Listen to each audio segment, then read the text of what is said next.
Pe cel născut în Silivria și ocrotitorul ghinei, pe cel ce s-a arătat vremuri. Nesta sexta aula de nosso curso de Teologia Paulina, para além das cartas de São Paulo, iniciaremos uma série de exegeses expositivas de algumas perícopes da carta aos Gálatas.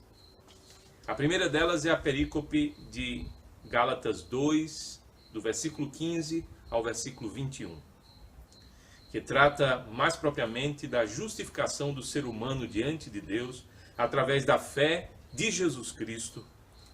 Gravem isso, a fé de Jesus Cristo.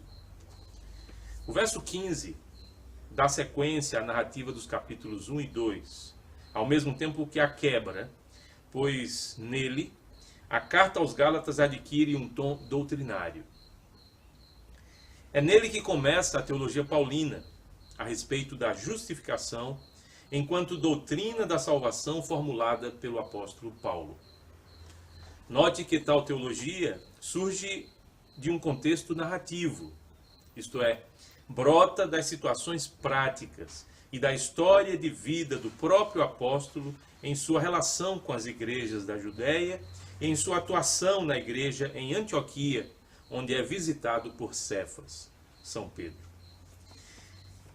Cefas é o nome dado por Cristo a São Pedro, e São Paulo certamente o utiliza para indicar o contraste entre, de um lado, o que São Pedro fizera em Jerusalém, juntamente com São Tiago e São João, estendendo a destra de comunhão ao apostolado de São Paulo, reconhecendo-o de acordo com o verbo gnontes em Atos 2:9.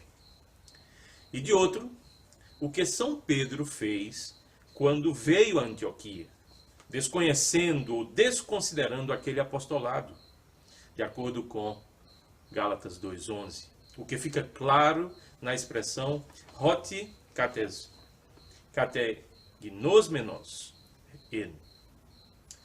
Melhor traduzida se tem Paulo como sujeito da frase, da oração. Porque eu não era reconhecido. Ao invés das traduções comuns, ele, Pedro, era repreensível. Geralmente essas traduções fazem uma referência a Cefas e não a Paulo como sujeito da oração. Eis o motivo de Paulo dizer que kata prosopon auto antesten, contra a face lhe resisti. Curioso é que a palavra prosopon, face, já havia aparecido em Gálatas 1, 22 e 23, quando Paulo não era reconhecido ainda perante a face das igrejas da Judéia que estavam em Cristo. Mesmo que elas ouvissem falar que ele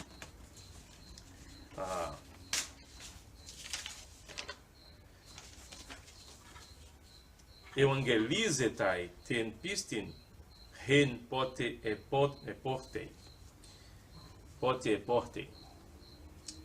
Ele estava evangelizando a fé que antes destruía. Para os que conhecem o grego koiné, em Gálatas 1:22 o termo é agnúmenos. Paulo não era reconhecido ainda. Em Atos 2:9 o termo é gnontes. Tiago, Cefas e João reconheceram a graça de Deus em Paulo. Agora, em Atos 2:11, o termo é kategnosmenos. Paulo não era reconhecido por Pedro. É então que ele percebeu que São Pedro estava temendo, o termo é phobúmenos em Atos 2:12, temendo reconhecer o apostolado de São Paulo.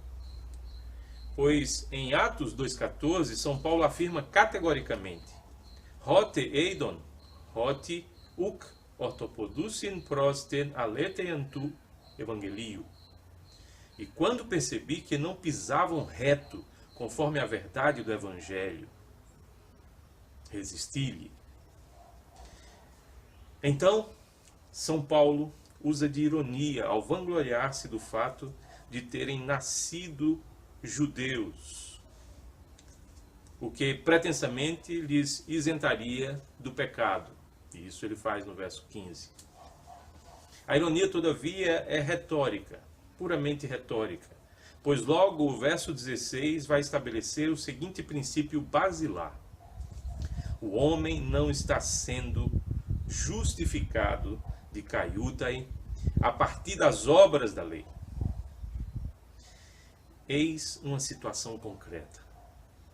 São Paulo estava constatando que a obediência à lei não era suficiente, pois o homem não estava sendo justificado por ela.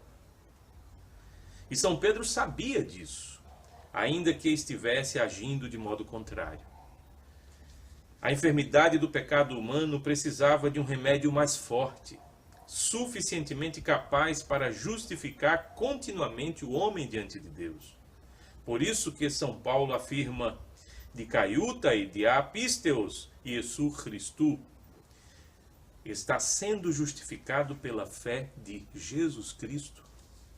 Note bem, não é como as traduções em português colocam. São Paulo não diz pela fé em Jesus Cristo, mas pela fé de Jesus Cristo.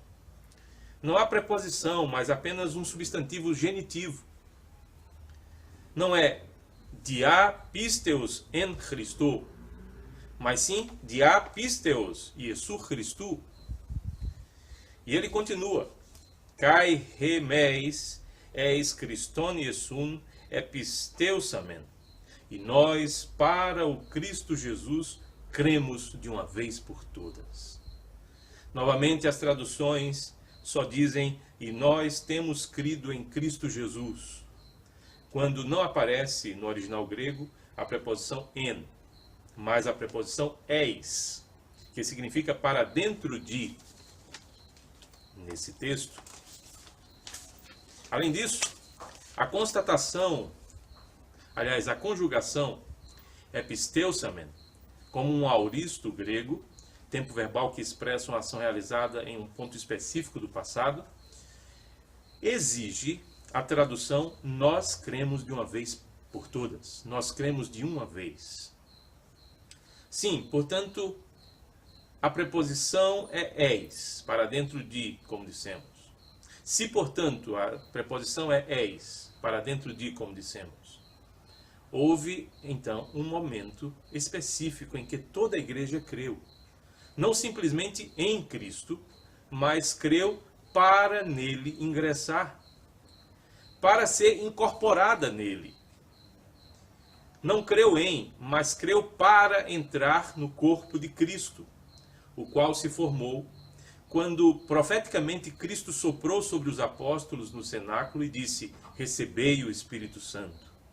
O que se cumpre sobre toda a igreja no sopro do Espírito, quando do Pentecostes, que transformou todos os discípulos em membros do corpo pneumático de Cristo. O corpo de Cristo fundado pelo Espírito Santo a partir daquele dia ímpar, em que todos foram, de uma vez por todas, batizados com o Espírito Santo, em que todas as gerações da igreja foram batizadas com o Espírito Santo.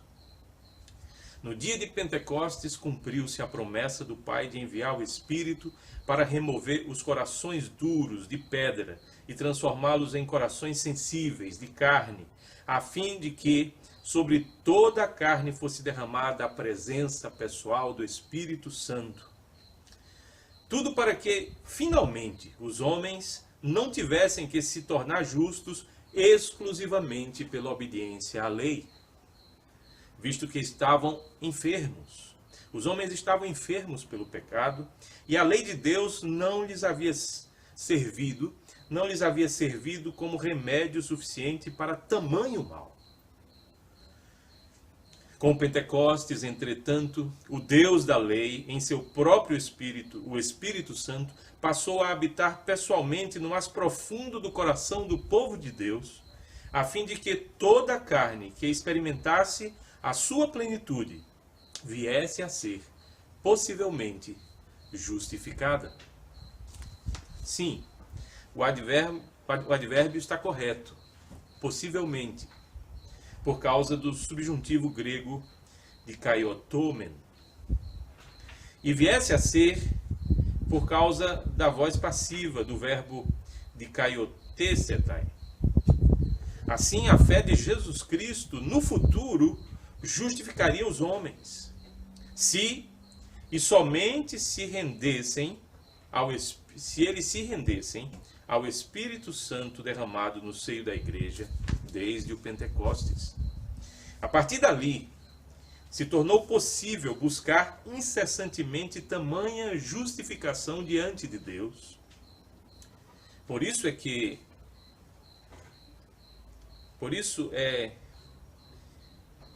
que Gálatas 2,17 diz claramente: zetuntes dikaiotesetai. Me perdoem, zetuntes dikaiotenai en Cristo. Sim, uma vez que a fé de Jesus Cristo tenha introduzido o homem no corpo de Cristo pelo dom do Espírito Santo, no batismo do Pentecostes, é preciso agora uma busca contínua, pois zetuntes é o verbo procurar, buscar, conjugado no particípio ativo plural, no particípio presente ativo plural, o que exige que se busque continuamente e conjuntamente o reino dos céus, pois o particípio presente ativo pede uma ação individual contínua e o plural, uma ação conjunta no seio da igreja. O Espírito Santo, dado à igreja como um dom gratuito através dos sacramentos, nos introduz no corpo de Cristo. Agora, precisamos buscar o Espírito Santo mais e mais no seio da igreja, para que conquistemos interiormente o estado de justificação no qual toda a igreja foi inserida, de uma vez por todas, no dia de Pentecostes. Eis então a razão para São Paulo usar o verbo dikaiotenai, que é um infinitivo auristo passivo, expressando assim a ideia de um estado no qual alguém já foi colocado. É por isso que agora São Paulo passa a questionar se a obra de Cristo somente foi suficiente para tirar-nos do pecado. E ao mesmo tempo vai ainda criticar veementemente a atitude dos judaizantes de total confiança na lei somente para justificação do homem diante de Deus. Em suma, para São Paulo, Cristo não morreu em vão. A graça de Cristo não pode mais ser anulada. E a prova viva disso é que nós morremos para a lei de Deus, a fim de vivermos para o Deus da lei, crucificando a nossa carne à semelhança de Cristo, à medida que vivemos pela fé do Filho de Deus, que não é mais do que abrir mão da própria vida e deixar que Cristo viva em nós, dentro de nós. Isso é para Ele viver en pistei tu huiutu teu, viver na fé do Filho de Deus, a fé de Jesus Cristo.